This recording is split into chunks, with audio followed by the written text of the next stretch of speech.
I loved how we were having a conversation a couple of days ago.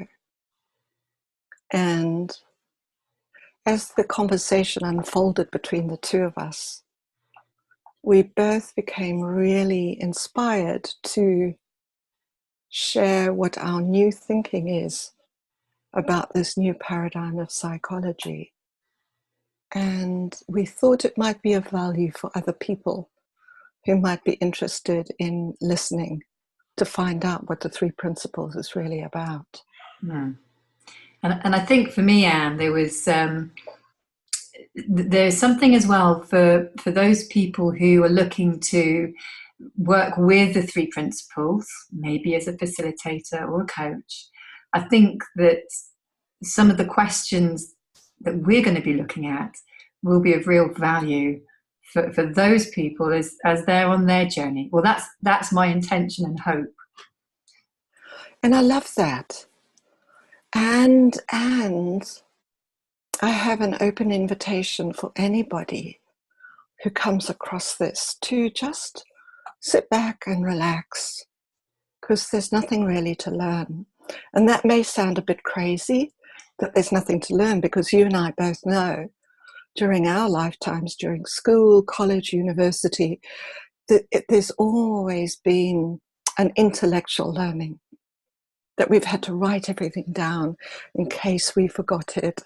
Because in the background, there's always that thing of being tested, having our knowledge tested at some level. And what I find really beautiful about the principles is that our knowledge is never tested, that we never have to write anything down, because the joy of it is knowing that we know it already. And then people like you and I come along and we just help people to remember. So it's not even about teaching the principles or facilitating the principles or sharing the principles. It's just helping a friend to remember. And I love people helping me to remember when I get lost. So I love that, because there's no directive to it. There's no, this is where we are and this is where we're going to go. It's simply an exploration of mind, consciousness, and thought, and where we are with that moment to moment to moment. Yeah, I really like that. And there is this the wonderful sort of metaphor I think I've heard, where you're almost like tapping someone on the shoulder, sort of enabling them to wake up to the wisdom within. And I guess as well, I'm curious, because there is also, and I think this is where I have found my dilemma, is that whilst there is this kind of sense of there's nothing you need to do, you don't actually need to listen with your intellect. There's a deep listening that's happening. There's also a sense of, well, surely there must be something I need to do.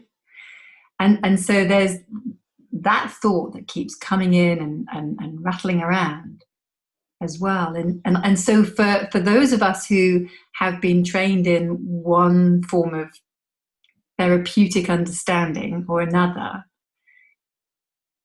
in the very early stages, people can find it a little bit, I think you use the word discombobulating. It's a great word. I'd be really curious to hear your story, because with you and your background in EFT, you were, an expert, and now you've shifted as your understanding has shifted. So tell me about that, Anne. So for 15 years, as you know, I was traveling all over the world teaching EFT with my expert hat on.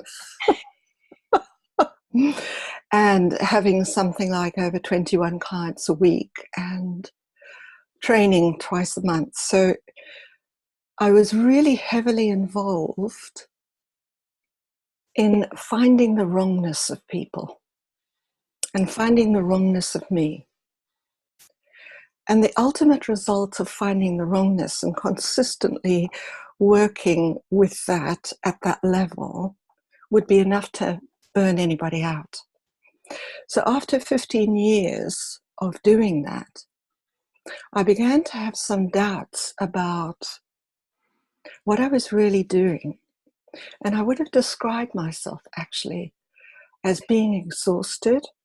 But what was meaningful for me was I used to say, I'm soul weary. I'm weary in my soul.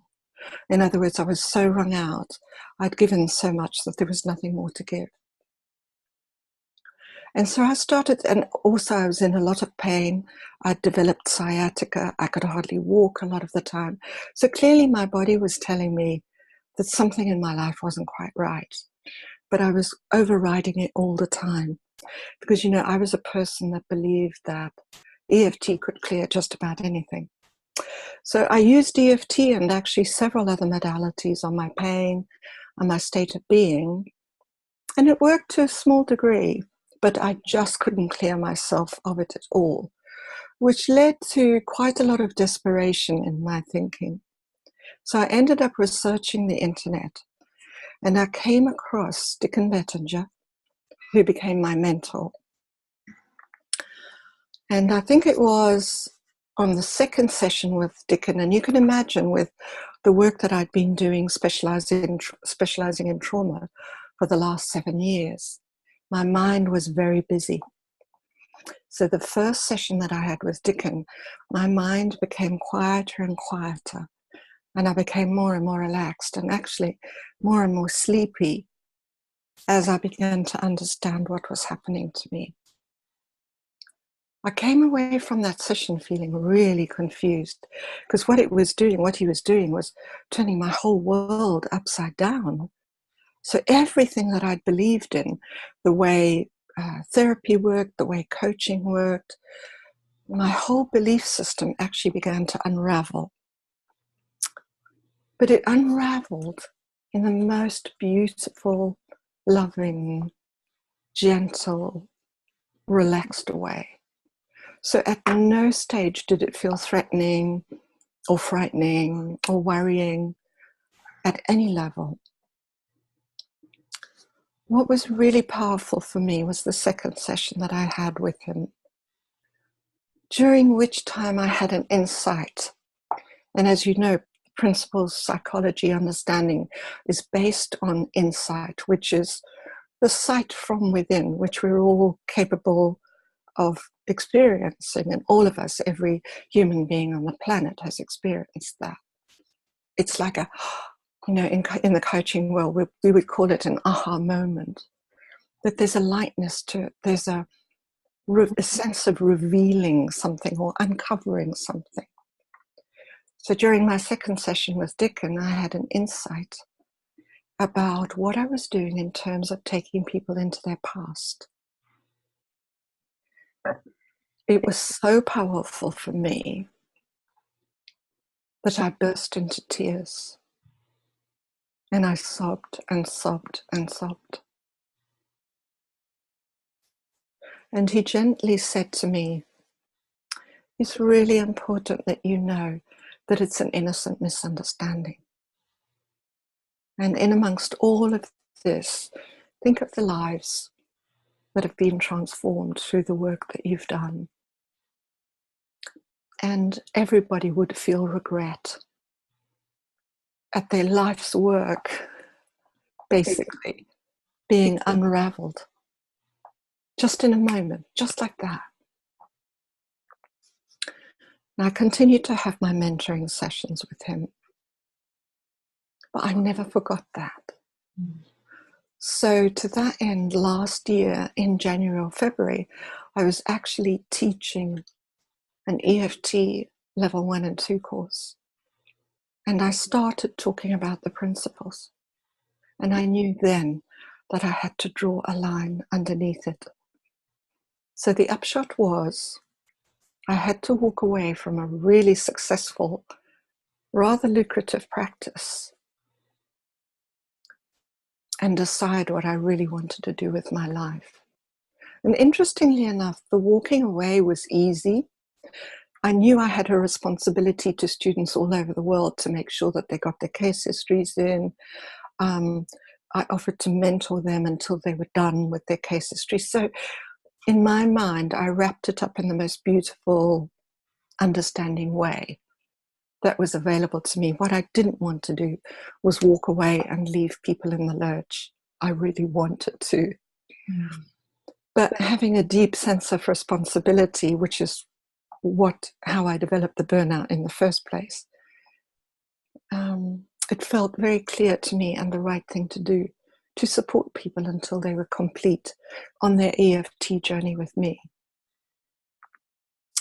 And in the meantime, I had developed something in tandem with two friends called Quantum Release.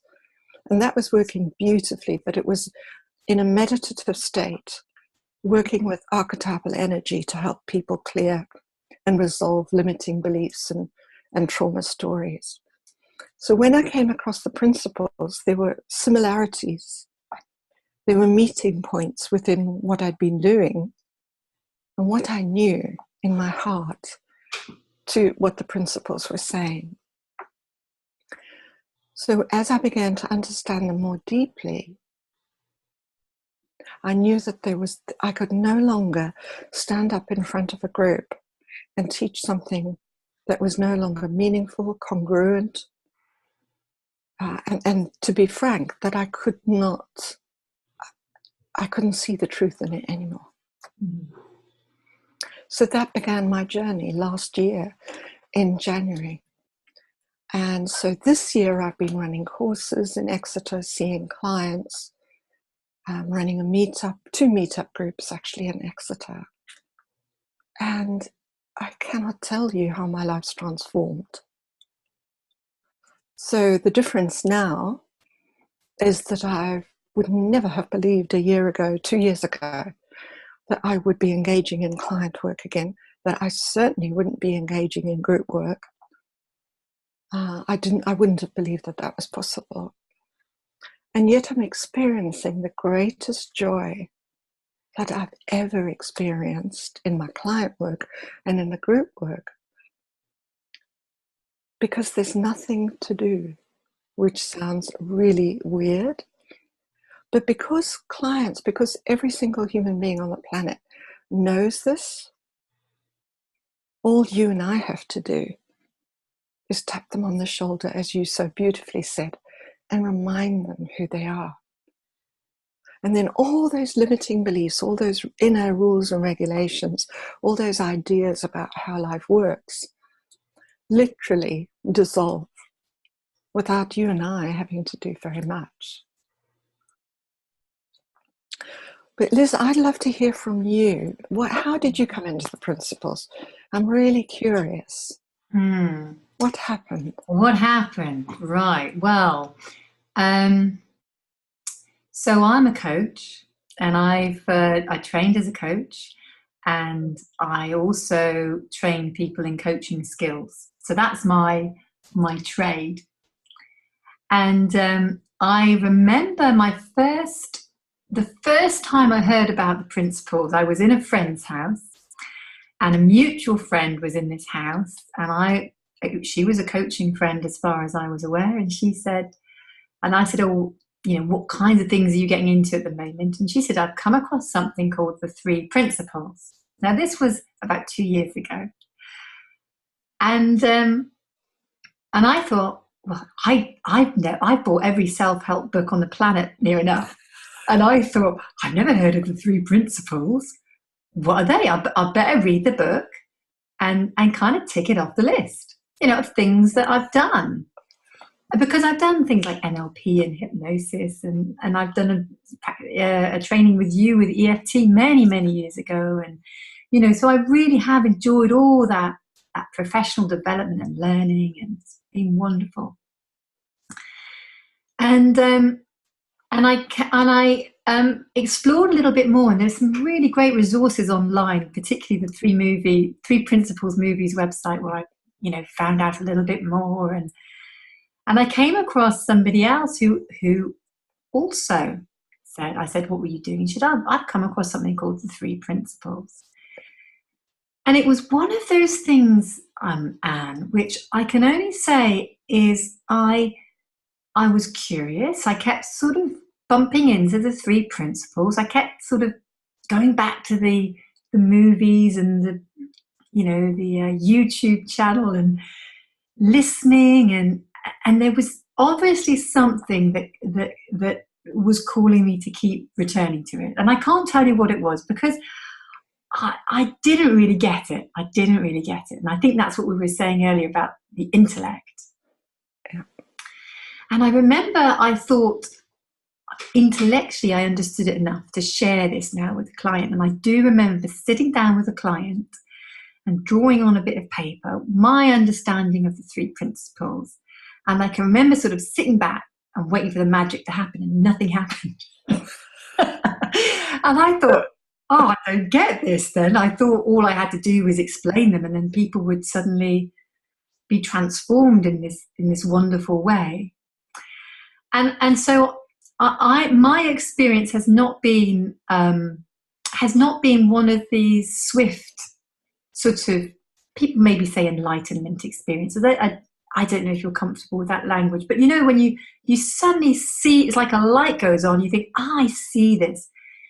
Mine's been a little bit like, those dimmer switches that you can get with lights. Someone has been slowly turning that dimmer switch up for me, and I'm beginning to see and understand things on my journey much more. And so I remember I went on one of your weekends back in May, and I think that was probably the first time that I began to sense what these things called insights were, because I have no idea what you talked about on that weekend, and I know that I came away and felt so different. And I remember people were saying to me, you're just so peaceful and happy at the minute. What have you been doing? And I thought, I haven't really been doing anything. And so my curiosity, appetite for the three principles was sort of whetted. And I feel as though since that time, which was back in May, it's been seeping into my coaching practice, and it's been seeping into my coaching skills training. So I went through a little bit of a dilemma, I think, where I was thinking, I'm suddenly going to have to throw everything away and start again. And how can I do that? Because I don't understand this stuff enough, but I can't do things the old way. And do you know what? My wisdom, as I just sat with that and didn't get anxious about it, it was about just gently bringing my understanding as it deepens into the work I'm doing. And that's what I'm doing. So I still deliver coaching skills training. And yet what I'm finding is that I'm bringing in my understanding about things like thought and states of mind into my training. And I have got no doubts that as my understanding deepens, I will be sharing that understanding as well. And I think one of the biggest learnings for me is you can't share you can't share what you understand intellectually with this stuff, because I understand intellectually, I've read it and done all this stuff. There's something about, I think what's really becoming clear for me is it's my state of mind, it's my presence, it's when I'm tuned into that space, when I'm coaching or when I'm delivering training, that is what feels absolutely right. Does that make sense, Anne? That's absolutely beautiful, because what I heard you say was that you're not doing it deliberately. It's becoming who you are.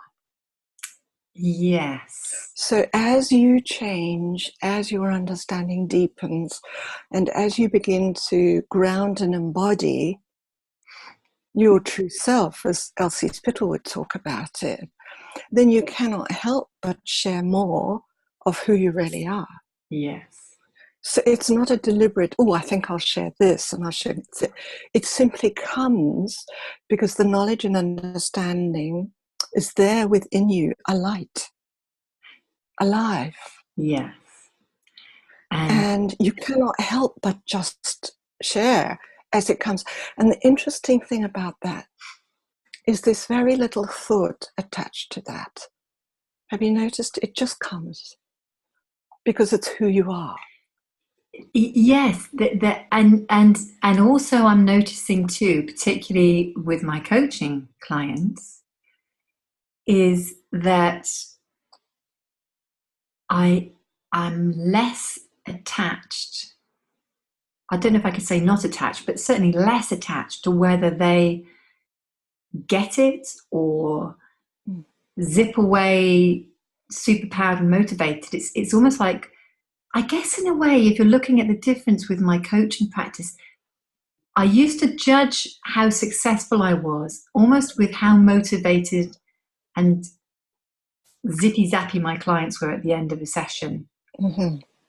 And that no longer interests me. Mm-hmm. For me, I notice I'm no longer anxious that is the result I'm after. And if I don't get it, I'm a bad coach. So isn't that interesting? I just realized that, Anne, talking to you now. That is so powerful. Because you see, when I was also a results-driven person, as you know. So when we don't get the results that we expect, our tendency is to be unkind to ourselves and to beat ourselves up. Well, that's not getting us anywhere, and it's not getting the client anywhere. But if we know, and I mean know in capital letters, that there is no doubt in our minds that my client knows everything that they need to know. And in coaching terminology, I'm a CTI trained coach, and we talk about the client being creative, resourceful, and whole. But for me, that was an intellectual understanding. Yes. I didn't really embody that. But I absolutely know without a shadow of a doubt that my client, and indeed the group that I'm facilitating, know far more actually than I do. And I just have to ask the right questions. Then we're together. And what that does for me, Liz, it keeps me very humble. It keeps me out of my expert, results-orientated, decision-taking persona. And to be honest, that's part of what's been unraveling all this time. But again, it's been unraveling in my own inimitable way, because we're all different. You know, we've all got different fingerprints.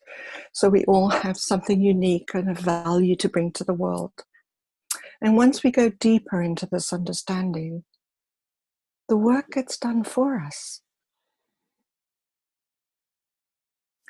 And the work's being done for us right now, as we have these conversations and as we simply explore what the principles are and what it means to us. The work's actually being done for us. So the biggest thing that I've learned is that the more that I understand, the more quiet my mind gets. And then the deeper I understand it, and the more quiet my mind gets.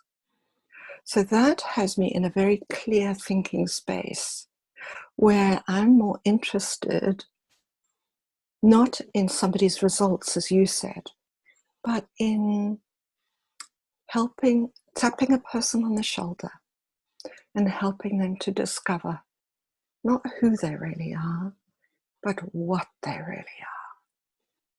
And in those moments, which are filled with insight, a client or a group takes back its sovereignty, actually, from where they've been giving it away on the outside of them. That's how I see it in this moment. We claim back something that we've all been seeking through the books, through the personal development courses, through the techniques, through the readings, through the dramas. We claim back something which has never been lost. Mm. Then we're not looking for results at all.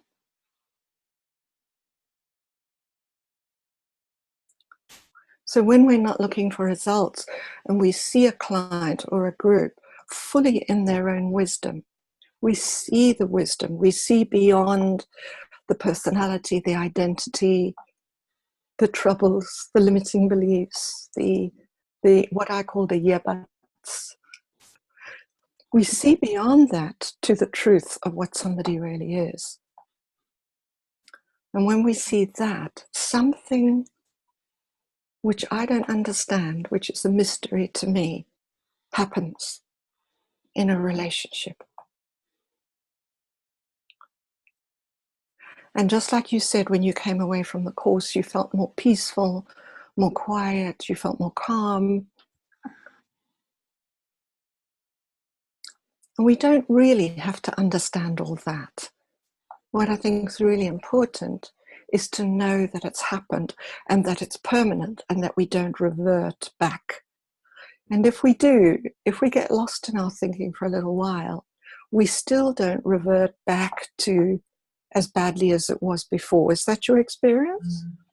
Yes, it is. And I think there's some, I think the difference for me is because, you know, the things I've done in the past, like EFT and NLP and hypnosis and all of those things, they have worked.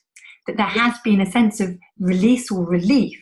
Yes. And then there's been a sense of anxiety because it doesn't seem to be working anymore.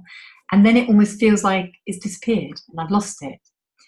Mm. And I think what's the difference with this understanding of the three principles, which I'm finding so supportive, is that there are times when certainly I feel I get caught up in feelings and annoyances and all the stuff of life. Mm-hmm. And there's a little voice in my head that says, this will pass. And I just have to sit it out and not kind of, you know, have a feast out of it in order for it to me thinking, oh, I'm in a different place. How did that happen? Mm-hmm. And that is the difference for me, is that even when I'm in the thick of that, I know on some level it'll pass. And it does. And I return back to, it's like that pendulum, it returns back to center again. It just does. Is that the same for you? Yes, absolutely. And what I love about that is your surety about that, your certainty about that. That's very powerful, because when I know without a shadow of a doubt that that's what's going to happen, and that I don't have to do anything for that to happen, that it's innate. In other words, it's built into every human being on the planet, and that it is going to happen. All I have to do is, as you said, wait it out. And the other thing is just to take a step back and wait for it to happen. Not get too invested. I talk about, how fascinated we get when we get lost, when we have all this negative thinking, or it looks like somebody's upset me, or it looks like somebody's cut in front of me on the motorway. That's what I'm talking about, that momentary, when I understand that it's impossible for any of that to come at me, therefore I'm not at cause or effect to somebody else's actions, circumstances, or events, that actually the miracle of this all is that I'm self-generating my reality through my thought, feeling, connection, moment to moment to moment. Mm. That allows me to take my power back from where I've been giving it away on the outside of me. Mm. And there's a certainty to that that's always going to happen, that we have within us a North Star, if you like, that we can be sure of. no matter what it looks like on the outside. Mm. And knowing that, you and I've got it, everybody listening into this has got it, every human being on the planet, despite their religion, their color, their belief, their how much money they earn, what car they drive, whether they're in a relationship or not, despite all of that, we have a North Star that's built in, that's going to work 100% of the time. That allows me a sense of ease, a sense of peace, and a sense of safety that in my previous life I would have had to work very, very hard to attain. Because at the time I didn't understand that the sense of ease and safety and love and joy, our well-being actually, is inbuilt. And we're born with it. We're hardwired to that. Nothing else.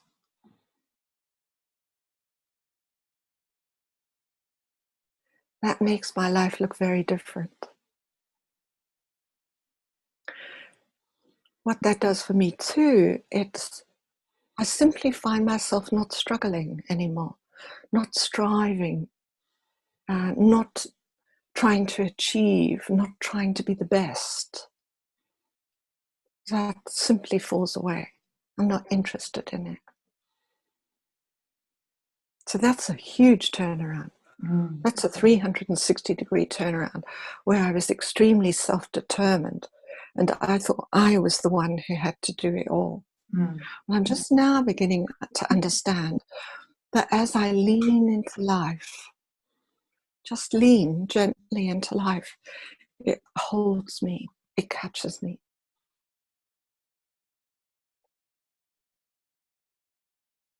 You see, I love what you're saying there, Anne, and I'd love you just to say a bit more about that, which is about life, leaning into life and letting it catch you, because that for me is it's almost like the very essence of what security really is. But I guess it'd be just great to hear you speak a little bit more about that. Mm-hmm. So on a level, what I'm really talking about is trust. Trusting that it is an abundant universe. And I used to do all this kind of trusting stuff on an intellectual level. I think what's really important as we learn about the principles is to gather our own evidence. Because I'm quite a practical person. And in the beginning, I was quite cynical until I had my first insight. It was, oh, yeah, this is just another one of those things. But as I've gathered my own practical evidence, it's allowed me to fall back out of my intellect and trust more and more and more. And as I fall out of my identity and out of my intellect, momentarily, I give myself a break. I give myself a rest. Yeah. And in that moment, the deepest learning occurs. And we go to deeper levels of trust. It takes a little while. It took me a little while because though I understood it intellectually, I was not yet embodying it. And there are times when I fall out of that and I forget and I lose it. But I know that I've still got that North Star, which is going to default. So there are long periods of time, actually, now when I can live in the most beautiful meditative state with clear thinking behind it and such a love for myself, for everybody else, as I have never experienced. And again, when we know that we are love and there's nothing to seek because we're embodying it, then there's not a lot really to do. Of course, we go about our daily business. I have to watch my bank account. I've got to get in the car and drive to work. There is doing attached to it. But I've noticed that my doing comes from a different place, because our behaviors all come from thought and feeling connection. So my behavior when I'm striving, struggling, trying to be the best is going to be very different to when I know I'm loved. And I know everybody else is too. Whatever that looks like on the outside, there's a certainty that they're just like me. And I'm just like them. So what's to strive for? Where is there to go? And the paradox in understanding that, because it is paradoxical, because we've been taught we have to do something to get something. But I'm just discovering that for me, that's not true at all. I'm discovering deeper levels of contentment than I've ever experienced. And in this state of contentment, my actions are different. Has to be. Because if thought and feeling are one, and we don't separate thought and feeling out, then the action that follows is going to be harmonious. It's going to be caring. It's going to be kind. And it's going to be gentle. And as I experience more and more of that, and I see the differences in people that I work with, that allows me, I can lean a little bit more into life. I can let go just a little more of this control, of having to be in control of life, having to be self-determined. And the more that I reflect on that, the more I know, without a shadow of a doubt, that I don't have to do it all on my own. And that when I do allow myself to lean, gently, testing, just putting my toe in, just testing the waters. As I allow that, I see more evidence.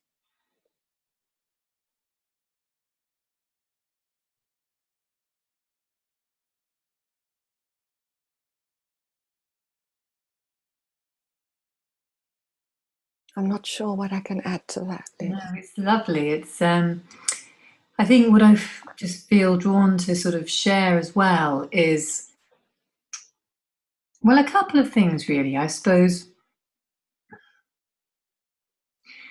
I always think when I speak with you or I'm involved with a conversation with someone from the Three Principles community, or somebody who's very present and loving, has that that real sense of that presence about them, that you don't know what they say, but you're just drawn to them as people. When I'm involved in a conversation with someone like this, it all feels so clear. It's like the windows have demisted. And I know when I'm not talking with the likes of you or someone else, that lots of other things will pop into my head and start to jostle for position. So I always think it's almost, because one of the things that I think I need to be completely clear about is that, yes, I am more peaceful, more contented than I have ever been in my life. And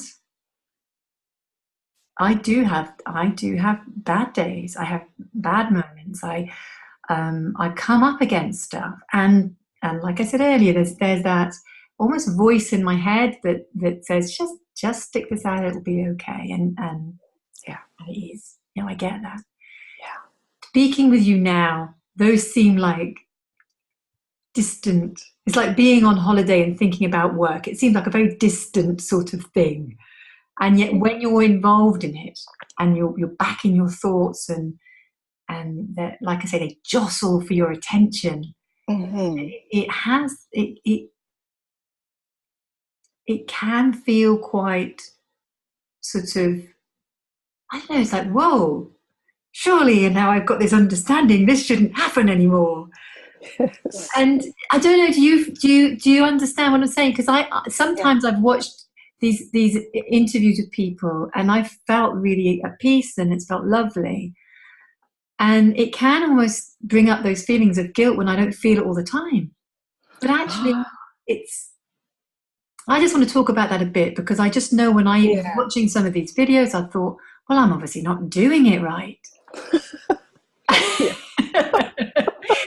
you know what I mean? I do. Absolutely. And I think sometimes people can come across so peaceful and at ease. It's just good to say, do you know what? And life happens. Go on, tell me a bit about what you might say to that. Well, there's several things coming to mind. I hope I address that question. If I don't, let me know. So one of the things that I used to do, and still do from time to time, is think that I have to do the principles. But guess what? It's the other way around. The principles are doing us. And if we are the principles in action, then we can let go of any kind of application. It's like saying, I wonder how I'm going to chew my food. I wonder how I'm going to swallow. It's something that's innate. We know how to do that as well. So we can't do the principles. It's the other way around. So that was what was coming to mind, because that's exactly what I used to do. When I used to fall out of this beautiful meditative space, I call it cocooning, actually, because it feels very much like a cocoon. I feel very safe, very protected. And then, of course, my actions follow that feeling, that thought-feeling connection. When I used to fall out of it, I used to also think I'm doing it wrong.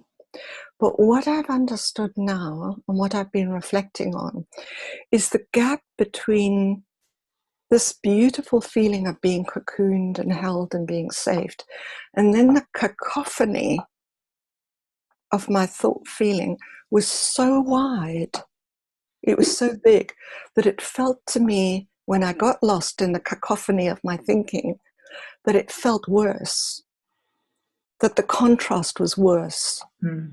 But actually it's because I was living in such a beautiful feeling that when I came out of that, it felt worse. But Elsie Spittle calls that continuing education. The interesting thing about that, the more that I have been learning the logic and wisdom, and I really understand how the thought-feeling connection works, and that the number one rule is looking at a flat earth and looking at a round earth. In other words, looking at a different paradigm in psychology. That for me, as soon as I know that I can only ever live in the feeling of my thinking, that North Star kicks in automatically. And the more that I notice it, the more it happens. So it's not a practice, because we don't need to practice this. It's not a technique. And I don't want to seem as if I'm giving a prescription, because it's not a prescription. It's going to be different every time. It's more of a description of our experience of life. It's more of a description of the truth of how we're living life moment to moment to moment to moment.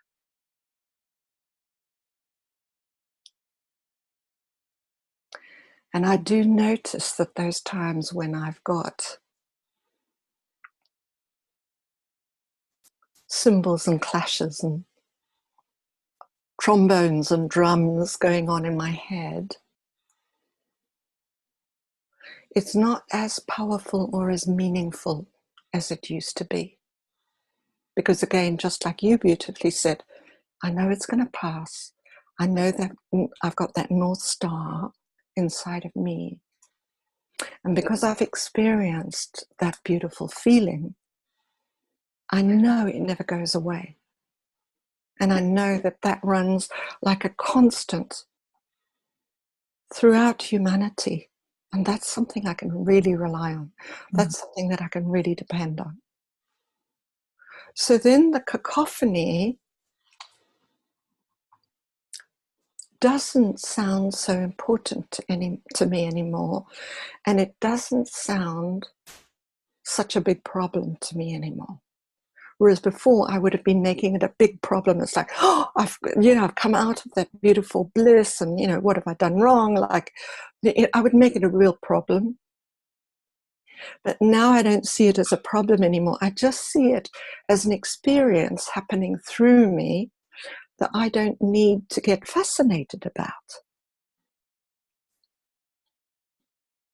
And of course, the less fascinated I get with it, the less I want to explore it, the less it hangs around. And I've got to say, Anne, that's a really lovely way to put it, because I think that's how I would put it about myself, and maybe slightly differently in a description. But I think what I'm finding now is I'm noticing those old thoughts and patterns of thoughts and beliefs. But I'm noticing them arise as opposed to being fully in them. There you go. Do you know what I mean? Absolutely. There you go. So, for example, I've just been on a walk with the dog and my husband, and I've just come back from it. And I've been doing a lot of admin today and paperwork for some courses I've got coming up.